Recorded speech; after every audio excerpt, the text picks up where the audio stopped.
ప్రజలకు శుభవార్త. తెలంగాణ మొన్న సోమవారం ఒక స్కీమ్ని లాంచ్ చేసింది, ఇంద్రమ్మ స్కీమ్. ఈ స్కీమ్ వివరాలు మనం కరెక్ట్గా అనుకుందాం. ఎట్లా అప్లై చేయాలి, ఏమేమి ఫామ్స్ కావాల్సి వస్తుంది, ఏంటి డీటెయిల్స్ మనం పూర్తిగా తెలుసుకుందాం ఈ వీడియోలో. జాగ్రత్త వినండి, స్కిప్ చేయకండి. ఫస్ట్, మీరు 10 సంవత్సరాలు ఇక్కడ నివసించి ఉండాలి. 10 సంవత్సరాలు నివసించి ఉండాలి. దాని ప్రకారం డాక్యుమెంట్స్ కూడా ప్రిపేర్ చేసుకోండి. రెండవది, మీకు సొంత ఇల్లు ఇక్కడ కానీ ఎక్కడ ఉండకూడదు. అండ్ మీ పేరు మీద ఎలాంటి జాగాలు కానీ భూములు కానీ ఉండకూడదు. అండ్ ఇంతకుముందు మీకు ఇంద్రమ ఇండ్లు కానీ వేరే ఇండ్లు కానీ అప్పటి గతంలో ఉన్న పార్టీల ఇండ్లు కానీ ఏవైనా మీ పేరు మీద ఉండకూడదు. ఎలాంటి స్కీమ్లు కూడా ఉండకూడదు. ప్లస్ ఇంకొకటి వచ్చేసి మీ ఆదాయం వచ్చేసి 6 లక్షల లోపల ఉండాలి. మీ ఇన్కమ్ సంవత్సరానికి వచ్చే ఆదాయం కూడా 6 లక్షల లోపలనే ఉండాలి. అది కూడా మీరు ఇన్కమ్ ట్యాక్స్లో మీరు సబ్మిట్ చేసుకోవచ్చు. 6 లక్షల లోపల ఉండాలి. అండ్ ఇంకొకటి వచ్చేసి ఏంటిదంటే, ఇది ఎవరికి పడితే మీరు వాళ్ళకు 10,000 అని కట్టమని గవర్నమెంట్ ఏదైతే చెప్తుందో అది ఎవరికి పడితే వాళ్ళకి చేతులకు ఇచ్చేది కాదు. మోసపోకండి, ఎవరికి పడితే వాళ్ళకి ఇచ్చే. ఇదేంటంటే మీ దగ్గర ఉన్న మీ సేవల 100 రూపాయలు ఫీజు కట్టి ఆ డీటెయిల్స్ ఫిల్అప్ చేసి అక్కడ ఇది టోకెన్ అమౌంట్. ఈ 10,000 అనేది టోకెన్ అమౌంట్ ఇస్తారు వెరిఫికేషన్ తర్వాత. ఈ టోకెన్ అమౌంట్ మీకు టోకెన్లో అప్పుడు ఇల్లు శాంక్షన్ అయినప్పుడు తీసిందనుకో, ఆ టోకెన్ మీకు వచ్చిందనుకో, ఈ 10,000 మీకు ఇవ్వరు. ఈ 10,000 మీకు ఇవ్వరు. మీ దగ్గర 5 విడతలు లేకపోతే 4 విడతల ప్రకారం 6 లక్షలు వసూలు చేస్తారు. 6 లక్షలు తీసుకుంటారు. ఎందుకు ఈ 6 లక్షలు తీసుకుంటారు అనేది నేను మళ్ళీ చెప్తాను. ఫస్ట్ అయితే టోకెన్ అమౌంట్ అయితే 10,000 కట్టాల్సి ఉంటుంది. అండ్ ఇప్పుడు ఈ 6 లక్షల సంగతి చూద్దాం. ఈ 6 లక్షలు గవర్నమెంట్ ఎందుకు తీసుకుంటుందంటే, కట్టే ఫ్లాట్లలో గవర్నమెంట్కి వచ్చే ఖర్చు అంట 11 లక్షలు వస్తుందంట. ఒక్కొక్క ఫ్లాట్కి వచ్చే ఖర్చు 11 లక్షలు వస్తుంది.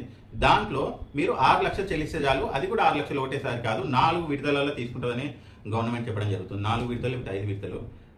సరే, ఇది 6. సరే, దీన్ని తీసుకోండి, అక్కడ డబ్బులు కట్టండి, అక్కడ ఫామ్లు ఫిలప్ చేయండి. అంతేగాని ఎవరికి వాళ్ళకు పడితే మీరు డబ్బులు ఇవ్వకండి.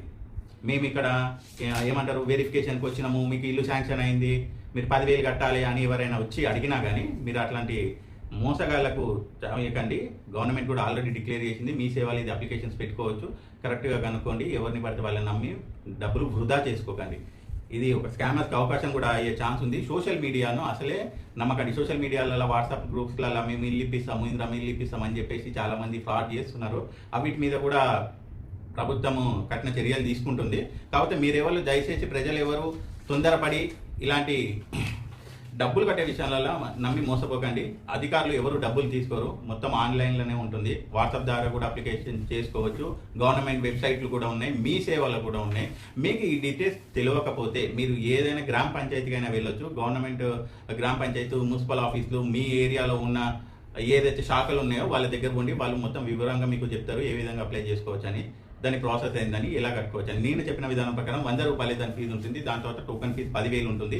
ఈ 10,000 కూడా టోకెన్లో మీ పేరు వస్తే 10,000 గవర్నమెంట్ ఇవ్వదు. మీకు ఇల్లు శాంక్షన్ చేసి 6 లక్షలు 4 విడతలలో తీసుకుంటుంది ఎవరైతే టోకెన్ విన్నర్స్ అవుతారు. ఒకవేళ మీ పేరు మీద టోకెన్ రాకపోతే మీ డబ్బులు మీకు రీఫండ్ చేస్తుంది. అది ఏ విధంగా రీఫండ్ చేస్తుంది, బ్యాంక్ అయినా కావచ్చు, లేకపోతే డబ్బులు ఇస్తుందో మరి అది చూడాలి. ప్రస్తుతానికైతే ఇవి మనకు అందిన డీటెయిల్స్. ఎంవీఆర్ తెలంగాణ. దయచేసి తెలంగాణ ప్రజలందరూ అప్రమత్తంగా ఉండాలి. దీని అవకాశం తీసుకొని తెలియని వాళ్ళు ఎవరైనా వచ్చి డబ్బులు కట్టమన్నా అయితే కట్టకండి.